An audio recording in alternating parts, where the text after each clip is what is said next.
ಸಂಧ್ಯಾ, ನೀನೇನಿಲ್ಲಿ? ಅಯ್ಯೋ ನೀವಾ? ಚೆನ್ನಾಗಿದ್ದೀರಾ? ನಾನು ಚೆನ್ನಾಗಿದ್ದೀನಿ.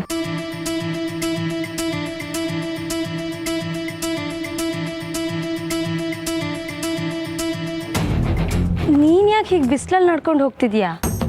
ಏನು ಮಾಡೋದು, ಆಟೋಲ್ಲಿ ಹೋಗೋಣ ಅಂದರೆ ನನ್ನ ಹತ್ರ ಅಷ್ಟೊಂದು ದುಡ್ಡಿಲ್ಲ. ಇನ್ನು ಬಸ್ಸಲ್ಲಿ ಹೋಗೋಣ ಅಂದರೆ ಅದು ಎಲ್ಲೆಲ್ಲೋ ನಿಲ್ಲಿಸ್ತಾರೆ. ಅದು ಅಲ್ಲದೆ ಅದರಲ್ಲಿ ರಶ್ ಬೇರೆ, ಅದಕ್ಕೆ ನಡ್ಕೊಂಡು ಹೋಗ್ತಿದ್ದೆ. ಛೆ, ನಿನ್ನನ್ನು ಹೀಗೆ ನೋಡ್ತಿದ್ರೆ ಅಯ್ಯೋ ಅನ್ನಿಸ್ತಿದೆ ನನಗೆ. ಪಾಪ ನೀನು ನೋಡು ಎಷ್ಟು ಕಷ್ಟಪಡ್ತಿದ್ಯಾ. ನಿನ್ನನ್ನು ಹೀಗೆ ಕಷ್ಟಪಡೋಕೆ ಬಿಟ್ಟು ಅಲ್ಲಿ ನಿಮ್ಮಮ್ಮ ಅವ್ರ ಮಕ್ಳ ಜೊತೆಲಿ ಹಾಯಾಗಿದ್ದಾರೆ. ಏನು ಮಾಡೋಕ್ಕಾಗುತ್ತೆ, ಹೆತ್ತ ಮನೆ ನನಗೆ ಶತ್ರು ಆಗಿಬಿಟ್ರೆ ನನ್ನ ಮೇಲೆ ಕಾಳಜಿ ತೋರ್ಸೋಕ್ಕೆ ಅಂತ ಇನ್ಯಾರಿದ್ದಾರೆ? ನಾವಿದ್ದೀವಲ್ಲ. ಅಮ್ಮ ನಿನ್ನನ್ನು ನೆಗ್ಲೆಕ್ಟ್ ಮಾಡಿರ್ಬೋದು, ಆದರೆ ಸಂಬಂಧದಲ್ಲಿ ನಾವಿಬ್ರು ಒಂದೇ ಮನೆಗೆ ಸೇರಿದವರು. ನೀನು ಇಷ್ಟು ಕಷ್ಟ ಅನುಭವಿಸೋದನ್ನು ನೋಡಿಕೊಂಡು ನನಗಂತೂ ಸುಮ್ಮನೆ ಇರೋಕ್ಕಾಗಲ್ಲ. ಅಂದಾಗೆ ನಿನ್ನ ಚೈನ್ ತುಂಬ ಚೆನ್ನಾಗಿದೆ. ಹೌದಾ? ಎಲ್ಲ ನಿಮ್ಮ ದಯೆಯಿಂದ ಆಗಿತ್ತು. ಆದ್ರೆ ಏನು ಮಾಡೋದು, ನನ್ನ ಹಣೆ ಬರನೇ ಚೆನ್ನಾಗಿಲ್ವಲ್ಲ. ಕುತ್ತಿಗೆಲಿ ಚಿನ್ನದ ಸರ ಇದ್ದರೂ ಕಾದಿರೋ ಕಲ್ಲಿನ ಮೇಲೆ ನಡೆಯೋ ಬದುಕು ನಮ್ಮದು. ಹಾಗೆಲ್ಲ ಯಾಕೆ ಅನ್ಕೋತೀಯ ಸಂಧ್ಯಾ? ನಿನಗೆ ಯಾವಾಗ ಏನು ಬೇಕಿದ್ರೂ ನನಗೆ ಕಾಲ್ ಮಾಡು, ನಾನು ನಿಂಗೆ ಹೆಲ್ಪ್ ಮಾಡ್ತೀನಿ. ಸದ್ಯಕ್ಕೆ ತಗೋ, ದುಡ್ಡಿಟ್ಕೊ. ಇದರಲ್ಲಿ 10,000 ಇದೆ, ನಿನ್ನ ಖರ್ಚಿಗಾಗತ್ತೆ. ಒಂದು ನಿಮಿಷ ಇದನ್ನು ಇಟ್ಕೊಳ್ಳಿ.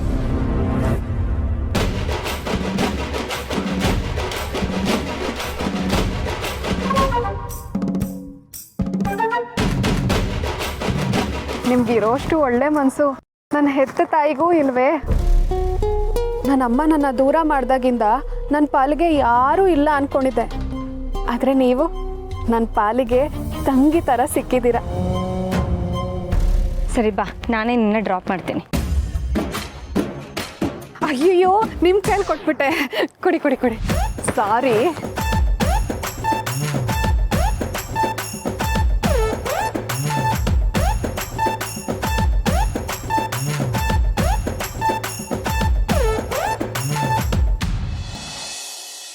ಅಮ್ಮ ಅಮ್ಮ ಅಮ್ಮ ಅಮ್ಮ ಎದ್ದೇಳಿ ಅಮ್ಮ. ಅಮ್ಮ ಅಮ್ಮ ಏನಾಯ್ತು? ಅಮ್ಮ ತುಳಸಿಯವರೇ, ಅಮ್ಮ ತುಳಸಿಯವರೇ, ತುಳಸಿಯವರೇ, ಏನಾಯ್ತು? ಏನಾಯ್ತು ತುಳಸಿಯವರೇ? ಹೇಳಿ ಹೇಳಿ, ಏನಾಯ್ತು? ಅಮ್ಮ ಅಮ್ಮ ಏನಾಯ್ತಮ್ಮ? ಎದ್ದೇಳಿ.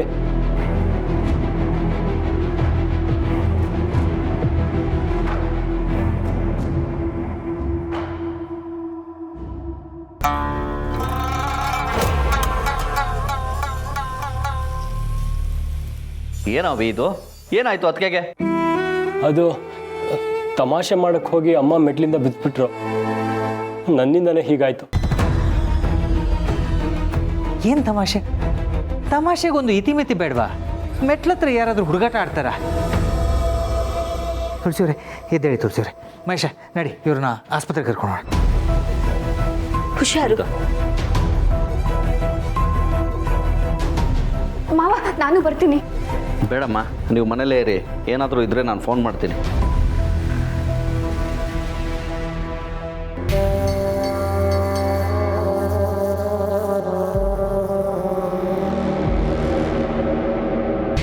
ಏನಾಯ್ತು ಮೇಡಮ್ಗೆ? ಮೇಡಮ್ ಮಾತಾಡಿ ಮೇಡಮ್. ಮೇಡಮ್ ಏನಾಯ್ತು ಮೇಡಮ್? ಮೇಡಮ್ ಮೇಡಮ್ಗೆ ಏನಾಯ್ತು? ಸಮರ್ಥ್ ಮೇಡಮ್ ಮಾತಾಡಿ. ಸಮರ್ಥ್ ಒಂದು ನಿಮಿಷ. ಮೆಟ್ಲು ಮೇಲಿಂದ ಬಿದ್ದುಬಿಟ್ರು ಅದಕ್ಕೆ.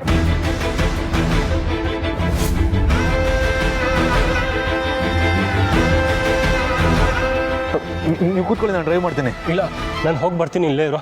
ಮತ್ತೇನಾದರೂ ಬೇಕಂದ್ರೆ ಕಾಲ್ ಮಾಡ್ತೀನಿ, ಅವಾಗ ಬರುವಂತೆ.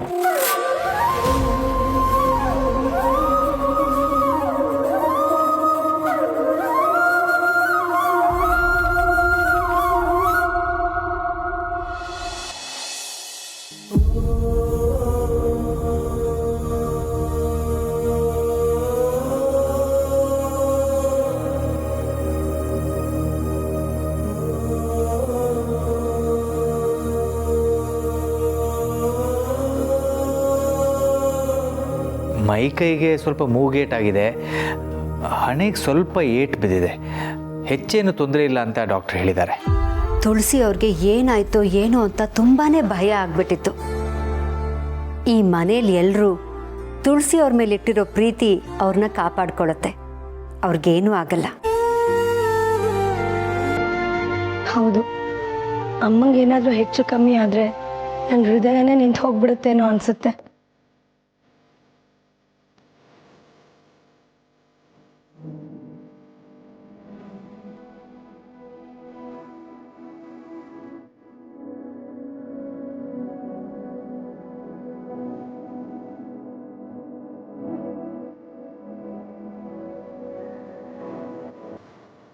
ಇದೆಲ್ಲ ಯಾಕಾಯಿತು ಹೇಗಾಯಿತು ಅಂತ ನಾನು ಕೇಳೋದಿಲ್ಲ. ಆದರೆ ಇವ್ರ ವಿಷಯದಲ್ಲಿ ಸ್ವಲ್ಪ ಹುಷಾರಾಗಿ ನಡ್ಕೊಳ್ಳಿ.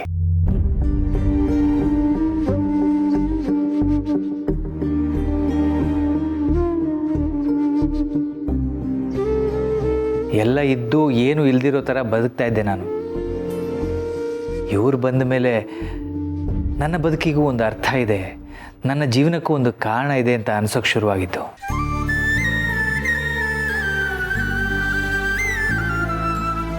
ಇವರನ್ನು ಕಳ್ಕೊಂಡು ಬದುಕ್ತೀನಿ ಅನ್ನೋ ಧೈರ್ಯ ನನಗಿಲ್ಲ. ತಮಾಷೆಗೂ ಇವ್ರಿಗೆ ನೋವು ಕೊಡಬೇಡಿ ಪ್ಲೀಸ್.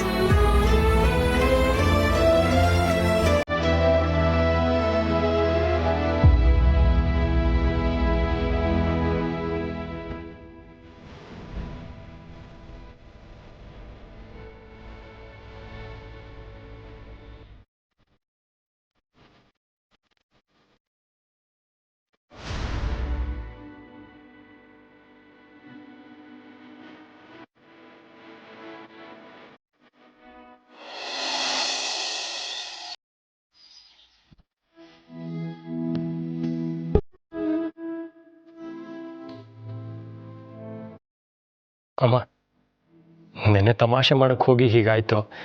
I am sorry. ಇನ್ಯಾವತ್ತೂ ಹೀಗಾಗಲ್ಲ.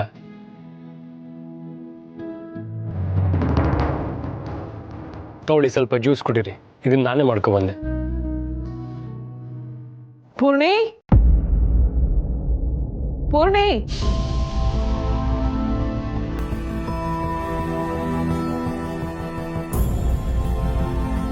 ಹೇಳಿ ಅಮ್ಮ. ಪೂರ್ಣಿ, ನಾನು ಆರಾಮಾಗೇ ಇದ್ದೀನಿ. ನನಗೇನಾದರೂ ಬಾಯಾರಿಕೆ ಆದರೆ ಇಲ್ಲಿ ನೀರಿದೆಯಲ್ಲ ಅದನ್ನೇ ಕುಡಿತೀನಿ. ನಂಗೆ ಅಷ್ಟು ಸಾಕು. ಅಮ್ಮ, ಈ ಜ್ಯೂಸ್ ಕುಡಿದ್ರೆ ಸ್ವಲ್ಪ ಎನರ್ಜಿ ಬರುತ್ತೆ, ಸುಸ್ತು ಕಮ್ಮಿ ಆಗುತ್ತೆ. ತಗೊಳ್ಳಿಮ್ಮ. ನನಗೇನು ಬೇಡ ಅಂತ ನಿನ್ನ ಗಂಡನಿಗೆ ಹೇಳ್ಬಿಡು ಪೂರ್ಣಿ. ನನಗೋಸ್ಕರ ಯಾರು ಏನು ಕಷ್ಟಪಡೋದು ಬೇಕಾಗಿಲ್ಲ. ನನಗೇನು ಬೇಕೋ ಅದನ್ನು ನಾನೇ ಮಾಡ್ಕೋತೀನಿ.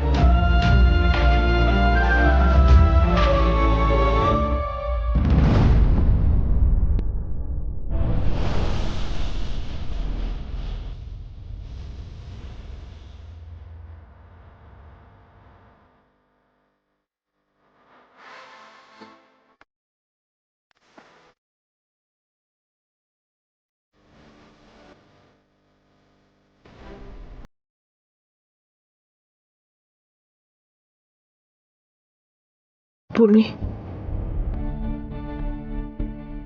ಅಮ್ಮ, ಅಮ್ಮ ಸಾರಿ ಅಂತ ಕೇಳಿದ್ನಲ್ಲಮ್ಮ, ಕ್ಷಮಿಸ್ಬಿಡಿ ಪ್ಲೀಸ್. ಅಮ್ಮ, ಅಮ್ಮ ಸಾರಿ ಅಮ್ಮ. ಅಮ್ಮ,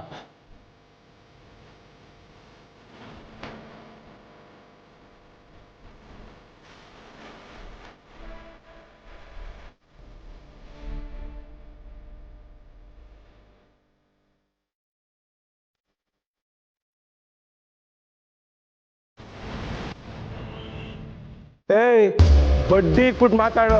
ಆಮೇಲೆ ಬೇಕಾದ್ರೆ ಏನು ಬೇಕಾದ್ರೆ ಮಾತಾಡಿವಂತೆ. ಯಾರ ಹತ್ರ ಮಾತಾಡ್ತಾ ಇದ್ದೀಯಾ? ಇಕ್ಕ ಫೋನು ಸಾಕು. ಯಾರೇ ನೀವು? ಸಮರ್ಥ್ಗೆ ನೀವು ಕೊಟ್ಟಿರೋ ದುಡ್ಡು ಎಷ್ಟು? ಓ, ಅವನ ಕಡೆಯವರಾ? ಏನು ಬಡ್ಡಿ ಕಡಿಮೆ ಮಾಡಿ ಅಂತ ಕೇಳ್ಕೊಳಕ್ ಬಂದಿದ್ರೋ ಅಥವಾ ಇನ್ನೂ ಸ್ವಲ್ಪ ಟೈಮ್ ಕೊಡಿ ಅಂತ ಬೇಡ್ಕೊಳಕ್ ಬಂದಿದ್ದೀರಾ? ಸಮರ್ಥ್ಗೆ ನೀವು ಕೊಟ್ಟಿರೋ ದುಡ್ಡು ಎಷ್ಟು? 1 ಲಕ್ಷ. ಅದಕ್ಕೆ 8% ಬಡ್ಡಿ. ಅಷ್ಟೊಂದು ಬಡ್ಡಿ ತಗೊಳ್ಳೋದು ತಪ್ಪಲ್ವಾ? ಬಡ್ಡಿಗೆ ದುಡ್ಡು ಕೊಡ್ತಾ ಇದ್ದೀರಲ್ಲ, ನಿಮ್ದೇನು ಫೈನಾನ್ಸ್ ಇದೆಯಾ? ರಿಜಿಸ್ಟರ್ ಆಗಿದೆಯಾ? ಅದನ್ನ ಕೇಳಕ್ ನೀನ್ ಯಾರೋ? ನಡೆಯೋ ದಾಚಿಗೆ.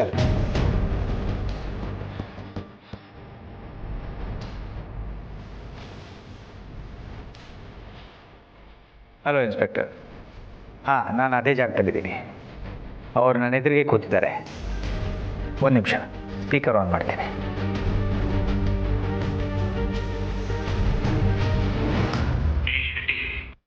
ಓ, ಸರ್ ಇನ್ಸ್ಪೆಕ್ಟ್ರು ನಮಸ್ಕಾರ. ಏನದು ನಿನ್ ಗಲಾಟೆ? 8% ಬಡ್ಡಿ ತಗೋತಿದೀಯಂತೆ. ಅದು ಅಲ್ಲದೆ ಮನೆ ಹತ್ರ ಬೇರೆ ಹೋಗಿ ಗಲಾಟೆ ಮಾಡ್ತೀಯಾ? ಒದ್ದು ಒಳಗಾಗ್ಬಿಡ್ತೀನಿ ನಿಮ್ಮನ್ನೆಲ್ಲ. ಈಗಲೇ ಬಂದು ನಿಮ್ಮ ಆಫೀಸ್ ಸೀಸ್ ಮಾಡ್ಬಿಡ್ತೀನಿ. ಯಾರ ಹತ್ರ ಹೇಗೆ ನಡ್ಕೋಬೇಕು ಅನ್ನೋ ಕಾಮನ್ ಸೆನ್ಸ್ ಇಲ್ವಾ ನಿಂಗೆ? ಇಲ್ಲ ಸರ್, ನಿಮ್ಮ ಕಡೆಯವರು ಅಂತ ಗೊತ್ತಾಗ್ಲಿಲ್ಲ. ಸಾರಿ ಸರ್, ಕೋಪ ಮಾಡ್ಕೊಂಬಿಡಿ ಸರ್. ಇದನ್ನೆಲ್ಲ ನಾನೇ ಮ್ಯಾರೇಜ್ ಮಾಡ್ತೀನಿ ಸರ್. ಸರಿ ಇನ್ಸ್ಪೆಕ್ಟರ್, ಇಲ್ಲ ಏನೂ ತೊಂದರೆ ಇಲ್ಲ, ನಾವು ಮಾತಾಡ್ಕೋತೀವಿ. Thank you. ಸಾರಿ ಸರ್, ತಾವು ಇನ್ಸ್ಪೆಕ್ಟ್ರ್ ಕಡೆಯವರು ಅಂತ ಗೊತ್ತಿರಲಿಲ್ಲ. ಇನ್ನು ಸ್ವಲ್ಪ ಹೊತ್ತು ಹೀಗೆ ಮಾತಾಡ್ತಾ ಇದ್ದರೆ ಕಮಿಷನರ್ ಕಡೆಯಿಂದ ಫೋನ್ ಬರುತ್ತೆ. ಮಾತಾಡ್ತೀರಾ? ಅಯ್ಯೋ ಇಲ್ಲ ಸರ್, ಹೇಳಿ ಸರ್, ಏನು ವಿಷಯ? ಇದು ಸಮರ್ಥ್ಗೆ ನೀವು ಕೊಟ್ಟಿದ್ದ ದುಡ್ಡು 1 ಲಕ್ಷ ಇದೆ.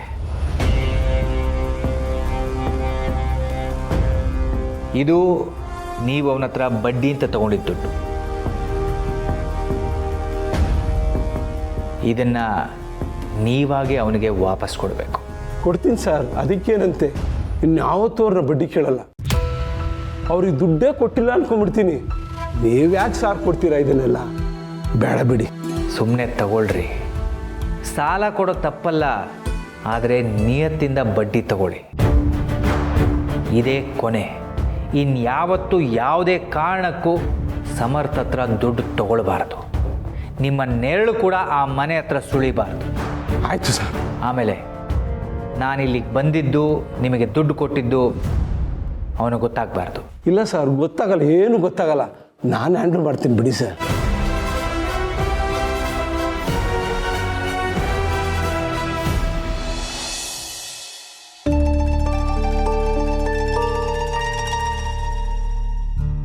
ಸಮರ್ಥ ಏನಾಯ್ತು? ಏನಾಯ್ತು ಅಂದರೆ ಅದು ನೀವು ಹೇಳಬೇಕು. ಅಮ್ಮ ಯಾಕೆ ಬಿದ್ರು?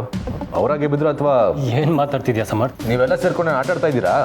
ಅವ್ರಿಗೆ ಈ ಥರ ಆಗ್ತಿರೋದು ಮೊದಲೇನಲ್ಲ. ಮುಂದೊಂದು ಸರಿ ದೇವ್ರ ಮಧ್ಯೆ ತಲೆ ಸುತ್ತ ಬಿದ್ರು, ಈಗ ಮೆಟ್ಲು ಜಾರು ಬಿದ್ದಿದ್ದಾರೆ. ಯಾಕೆ ಹೀಗೆಲ್ಲ ಆಗ್ತಾ ಇದೆ? ಎಲ್ಲದಕ್ಕೂ ನೀವೇ ಕಾರಣ ತಾನೆ? ಹೌದು, ತಪ್ಪು ನನ್ನಿಂದಾನೇ ಆಗಿದೆ ಸಮರ್ಥ.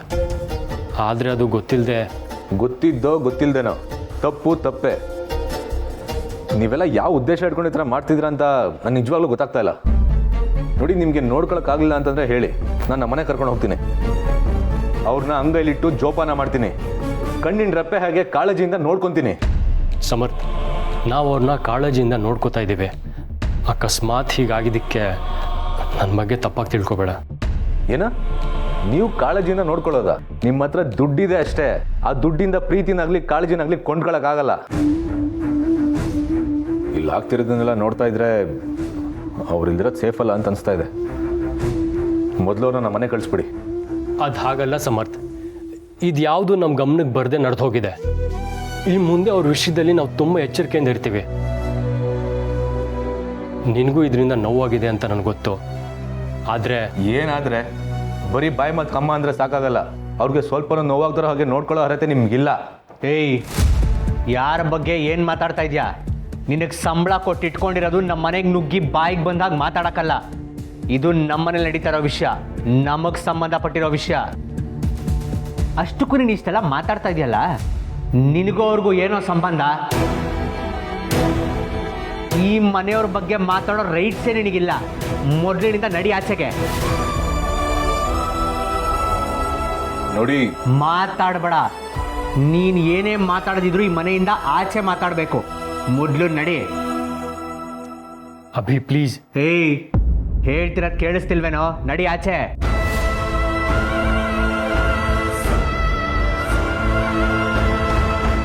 ಈಗಿಂದೀಗ್ಲೇ ಇಲ್ಲಿಂದ ಆಚೆ ಹೋಗು ಅಂತ ಹೇಳ್ತಾ ಇದ್ದೀನಿ.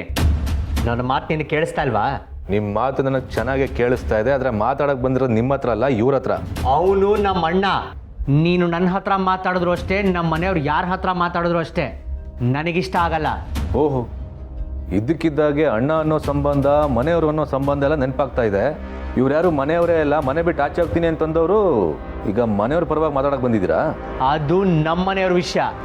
ನಾವು ಮನೆಯವರು. 1000 ಸಲ ಕಿತ್ತಾಡ್ತೀವಿ, 1000 ಸಲ ಒಂದಾಗ್ತೀವಿ. ಅದನ್ನೆಲ್ಲ ಕೇಳಕ್ಕೆ ನೀನು ಯಾವನೋ? ನನ್ನ ಎದುರುಗಡೆ ನಿಂತ್ಕೊಂಡು ನಮ್ಮನೆಯವ್ರ ಬಗ್ಗೆ ಕೇವಲವಾಗಿ ಮಾತಾಡಿದ್ರೆ ನಾನು ಸುಮ್ಮನಿರಲ್ಲ. ನಾನು ನಿಮ್ಮ ಮನೆಯವ್ರ ಬಗ್ಗೆ ಮಾತಾಡ್ತಾ ಇಲ್ಲ, ಈ ಮನೇಲಿರೋ ನಮ್ಮ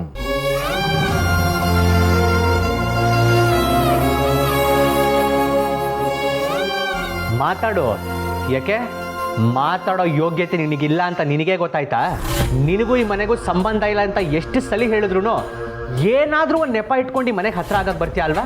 ಏಕೆ ಇನ್ನೂ ಈ ಮನೇಲಿ ಆಸ್ತಿ ಹೊಡಿಬೇಕು ಅನ್ನೋ ಪ್ಲ್ಯಾನು ನಿನ್ನ ತಲೆಲಿದ್ಯಾ? ಆಸ್ತಿ ಬಗ್ಗೆ ಯೋಚನೆ ಮಾಡಿ ಮನೆ ಹೊಡೆಯೋ ಪ್ಲ್ಯಾನ್ ಮಾಡಿದ್ದು ನೀವು. ಜೀವನದಲ್ಲಿ ಬೆಲೆನೇ ಕಟ್ಟಕ್ಕಾಗ್ದಾರ ಆಸ್ತಿನ ನಿಮಗೋಸ್ಕರ ಬಿಟ್ಕೊಟ್ಟಿದ್ದೀನಿ. ಅದು ನಿಮ್ಗೆ ಅರ್ಥ ಆಗ್ತಾ ಇಲ್ಲ ಅಷ್ಟೇ.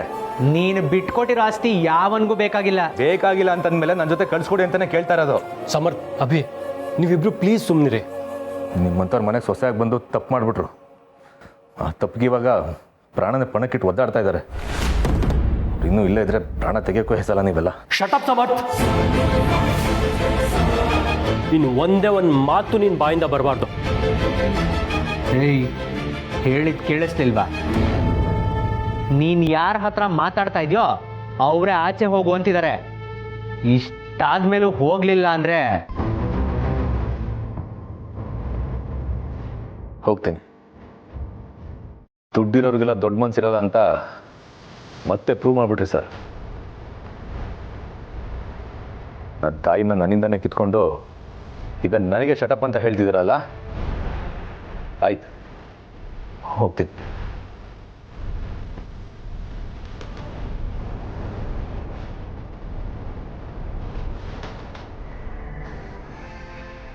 ನೀನು ನಮ್ಮ ಅಣ್ಣ ಅಂತೆ ನಾನು ಬಯಸ್ಕೊಂಡು ಮಾತಾಡಿದ್ದಲ್ಲ.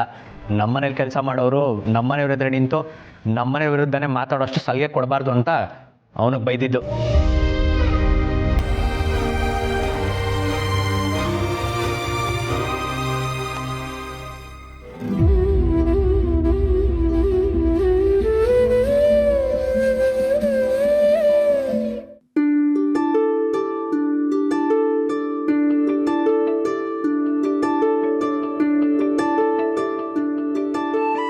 ಪೂರ್ಣಿ, ನೀನು ಯಾಕೆ ಇದೆಲ್ಲ ಮಾಡ್ತಾ ಇದೀಯಾ? ನಾನು ಆರಾಮಾಗೇ ಇದ್ದೀನಿ. ಪರವಾಗಿಲ್ಲ ಅಮ್ಮ, ಈ ನೆಪದಲ್ಲಾದರೂ ನೀವು 1-2 ದಿನ ರೆಸ್ಟ್ ಮಾಡಿ. ಹಾಗಂತ ನಿಮ್ಗಳ ಹತ್ರ ಕೆಲಸ ಮಾಡಿಸ್ಕೊಳಕ್ಕೆ ನನಗೆ ಮುಜುಗರ ಆಗತ್ತೆ. ಹಾಗೆಲ್ಲ ಯಾಕೆ ಅನ್ಕೋತೀರಾ ಅಮ್ಮ? ಒಂದು ವೇಳೆ ನಾನೇ ನಿಮ್ಮ ಪರಿಸ್ಥಿತಿಲಿ ಇದ್ದಿದ್ರೆ ನೀವು ಇದಕ್ಕಿಂತ ಚೆನ್ನಾಗಿ ಕಾಳಜಿ ಮಾಡ್ತಿದ್ರಿ ತಾನೆ. ಛೆ ಬಿಡ್ತೂನು. ಈಗೇನು, ನಾನು ಮಾತ್ರೆ ತಗೋಬೇಕು ಅಷ್ಟೇ ತಾನೇ? ಕೊಡು.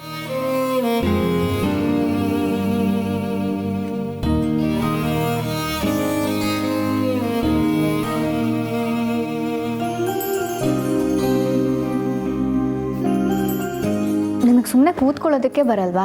ಬಟ್ಟೆನೆಲ್ಲ ನೀವು ಯಾಕೆ ಮಾಡಿಸ್ತಿದ್ದೀರಾ? ಬಿಡಿ, ನಾನೇ ಹೋಗಿ ಕಬೋರ್ಡಲ್ಲಿ ಇಡ್ತೀನಿ. ಪೂರ್ಣಿ,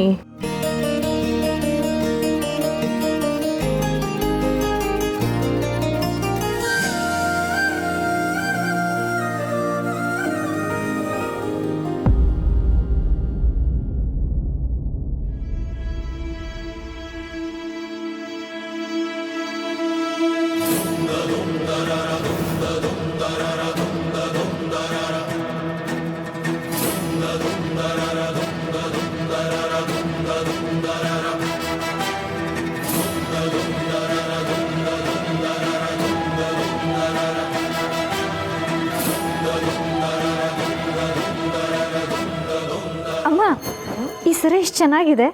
ಇದನ್ನ ಯಾವಾಗ ತಂದ್ರಿ?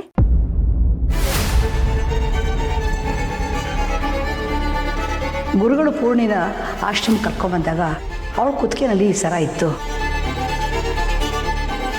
ಇದನ್ನು ಮತ್ತೆ ಪೂರ್ಣಿ ಕೊಟ್ಟು ಅವಳ ಮನಸ್ಸಲ್ಲಿ ಆಸೆಗಳು ಹುಟ್ಟುವಾಗ ನಾನು ಮಾಡಲ್ಲ. ಅವಳು ಹೇಗಿದ್ದಾಳೋ ಹಾಗೆ ನೆಮ್ಮದಿಯಾಗಿ ಇರಲಿ.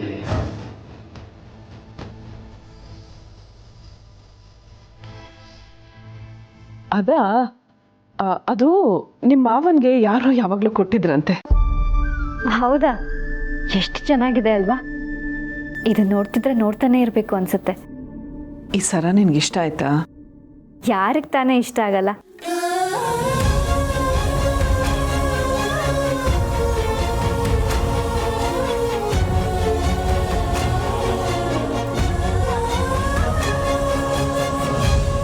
ಈ ಸರ ನಿನಗೆ ಸೇರಬೇಕಾಗಿರೋದು ಪೂರ್ಣಿ. ಇದು ನಿಂದೇ ಸ್ವತ್ತು. ಅಮ್ಮ, ಈ ಸರ ನೀವು ಯಾಕೆ ಹಾಕೊಂಡಿಲ್ಲ? ನಿಮಗೆ ತುಂಬ ಚೆನ್ನಾಗಿ ಕಾಣುತ್ತೆ, ಹಾಕ್ಕೊಳ್ಳಿ. ಇಲ್ಲ, ನನಗದು ಬೇಡ. ನಿನಗದು ತುಂಬ ಇಷ್ಟ ಆಗಿದೆ ಅಂದರೆ ನೀನೇ ಹಾಕು. ಅಮ್ಮ, ನನಗೆ ಪರವಾಗಿಲ್ಲ ಪೂರ್ಣಿ, ಹಾಕು.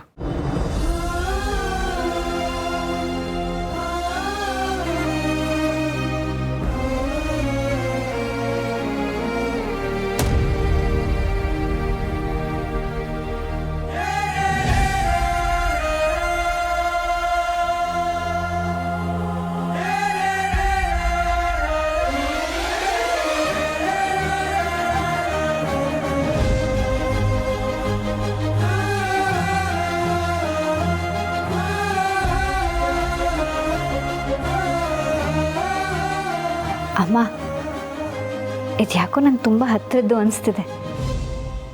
ಥ್ಯಾಂಕ್ಸ್ ಅಮ್ಮ.